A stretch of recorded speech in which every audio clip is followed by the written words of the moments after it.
Snow White. There was once a queen who had no children, and it grieved her sorely. One winter's afternoon she was sitting by the window sewing when she pricked her finger, and 3 drops of blood fell on the snow. Then she thought to herself, "Ah, what would I give to have a daughter with skin as white as snow and cheeks as red as blood?" After a while a little daughter came to her with skin as white as snow and cheeks as red as blood. So they called her Snow White.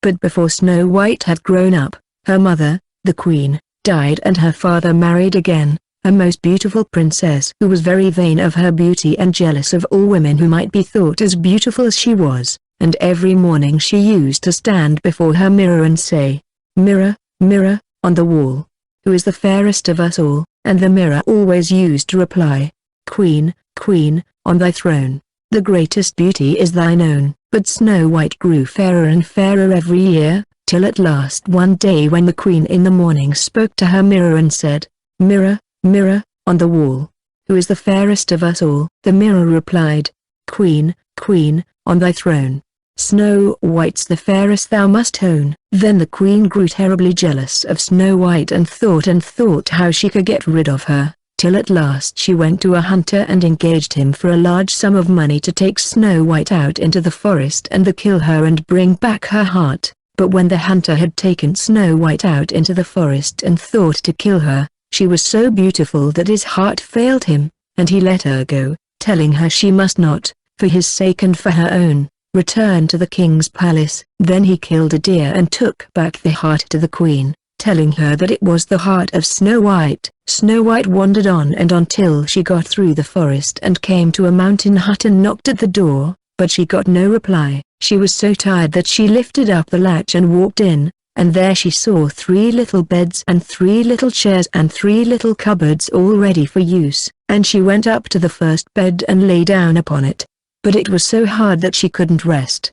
And then she went up to the second bed and lay down upon that, but that was so soft that she got too hot and couldn't go to sleep. So she tried the third bed, but that was neither too hard nor too soft, but suited her exactly, and she fell asleep there. In the evening the owners of the hut, who were 3 little dwarfs who earned their living by digging coal in the hills, came back to their home, and when they came in, after they had washed themselves, they went to their beds, and the first of them said, "Somebody has been sleeping in my bed." And then the second one said, "And somebody's been sleeping in my bed." And the third one called out in a shrill voice, for he was so excited, "Somebody is sleeping in my bed, just look how beautiful she is." So they waited till she woke up, and asked her how she had come there, and she told them all that the hunter had said to her about the queen wanting to slay her. Then the dwarfs asked her if she would be willing to stop with them and keep house for them, and she said that she would be delighted. Next morning the queen went up as usual to her mirror,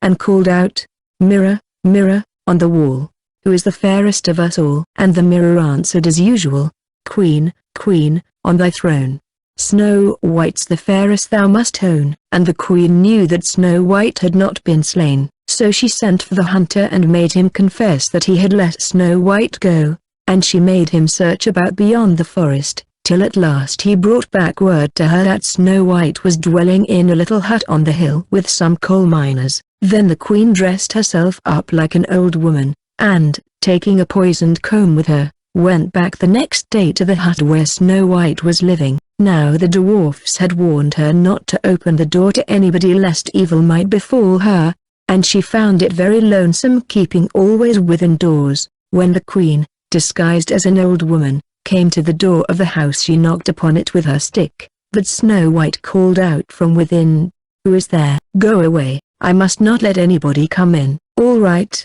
answered the queen, "if you can come to the window we can have a little chat there, and I can show you my wares." So when Snow White came to the window the queen said, "Oh, what beautiful black hair! You ought to have a comb to bind it up." And she showed her the comb that she had brought with her. But Snow White said, "I have no money and cannot afford to buy so fine a comb." Then the queen said, "That is no matter. Perhaps you have something golden that you can give me in exchange." And Snow White thought of a golden earring that her father had given to her, and offered to give it for the comb. The queen took it and gave Snow White the comb and bade her goodbye, and went back to the palace. Snow White lost no time in going to the mirror, and binding up her hair and putting the comb into it, but it had scarcely been in her hair a few minutes when she fell down as if she were dead, and all the blood left her cheeks, and she was Snow White indeed. When the dwarfs came home that evening they were surprised to find that the table was not spread for them, and looking about they soon found Snow White lying upon the ground as if she were dead. But one of them listened to her heart and said, "She lives, she lives," and they began to consider what caused Snow White to fall into such a swoon. They soon found the comb, and when they took it out Snow White soon opened her eyes and became as lively as she ever was before. Next morning the queen went to the mirror on the wall and said to it, "Mirror, mirror, on the wall, who is the fairest of us all?" Then the mirror said as before, "Queen, queen, on thy throne, Snow White's the fairest thou must own." Then the queen knew that something had happened to the comb and that Snow White was still alive, so she dressed herself once more as an old woman and took with her a poisoned ribbon and went to the hut of the three dwarfs. And when she got there she knocked at the door, but Snow White called out, "You cannot enter. I must not open the door." Then, as before, the queen called out in reply, "Then come to the window, and you can see my wares." When Snow White came to the window the queen said, "You are looking more beautiful than ever, but how unbecomingly you arrange your hair. Did you use that comb I gave you yesterday?" "Yes, indeed," said Snow White, "and I fell into a swoon because of it. I am afraid there is something the matter with it." "No, no, that cannot be," said the queen. "There must be some mistake, but if you cannot use the comb I will let you have this pretty ribbon instead," and she held out the poisoned ribbon. Snow White took it, and after the old woman, as she thought she was, had gone away, Snow White went to the mirror and tied up her hair with a piece of ribbon. But scarcely had she done so when she fell to the ground lifeless and lay there as if she were dead. That evening the dwarfs came home and found Snow White lying on the ground as if dead, but soon discovered the poisoned ribbon and untied it.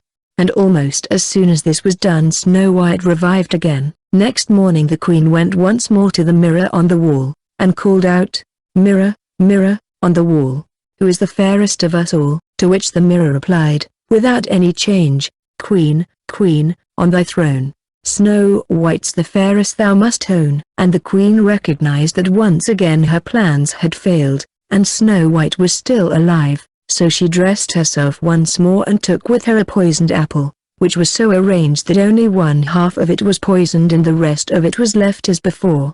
And when the queen got to the hut of the dwarfs she tried to open the door, but Snow White called out, "You can't come in." "Then I'll come to the window," said the queen. "Ah, you are the old lady that came twice before. You have not brought me good luck. Each time something has befallen me." But the queen said, "I do not know how that can be. I only brought you something for your hair. Perhaps you tied it too tight. To show you that I have no ill will against you I have brought you this beautiful apple." "But my guardians," said Snow White, "told me that I must take nothing more from you." "Oh, this is nothing to wear," said the queen. "This is something to eat. To show you that there can be no harm in it I will take half of it myself and you shall eat the other half." So she cut the apple in two and gave the poisoned half to Snow White, and the moment she had swallowed the first bite of it she fell down dead. Then the queen slunk away and went back to the palace and went at once to her chamber and addressed the mirror on the wall. "Mirror, mirror, on the wall, who is the fairest of us all?" And this time the mirror answered, as it used to do, "Queen, queen, on thy throne, the greatest beauty is thine own." Then the queen knew that Snow White was dead at last, and that she was without a rival in beauty. When the dwarfs came home that night they found Snow White lying upon the ground quite dead, and could not find out what had happened or how they could cure her. But, though she seemed dead, Snow White kept her beautiful white skin and seemed more like a statue than a dead person. So the dwarfs had a glass coffer made, and put Snow White in and locked it up. And she remained there for days and days without changing the slightest, looking oh, so beautiful under the glass case. Now a great prince of the neighboring country happened to be hunting near the hill of the dwarfs and called at their hut to get a glass of water. And when he came in he found nobody there but Snow White lying in her crystal coffer, and he fell at once in love with her and sat by her side till the dwarfs came home, and he asked them who she was. Then they told him her history, and he begged that he might carry the coffer away so that he might always have her near him. At first they would not do so, but he showed how much he loved her, so that they at last yielded, and he called for his men to carry the coffer home to his palace.